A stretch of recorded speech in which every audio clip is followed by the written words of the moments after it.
విశాల దృక్పథం దూరదృష్టి లేని నాయకత్వం వల్ల రాష్ట్రం నాశనమైందని మంత్రి కొలుసు పార్థసారథి అన్నారు. నూజివీడులోని టిడ్కో ఇళ్లను గృహ నిర్మాణ పనులను మంత్రి పరిశీలించారు. టీడీపీ ప్రభుత్వంలో 90% పూర్తి చేసిన టిడ్కో ఇళ్లను లబ్ధిదారులకు అందించకుండా వైసీపీ ప్రభుత్వం పేదలను ఇబ్బందులకు గురి చేసిందని కొలుసు పార్థసారథి తెలిపారు.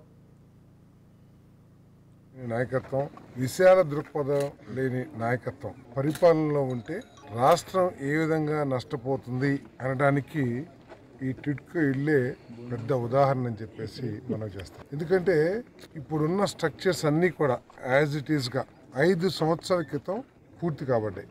90% పూర్తయిన ఈ నిర్మాణంలో కేవలం 10-15% మాత్రమే పూర్తి చేసినట్లయితే దాదాపు 3000 కుటుంబాలకి గృహ వసతి, అదేవిధంగా ప్రభుత్వం ఖర్చు పెట్టిన ధనానికి ఒక అర్థం కలిగేది.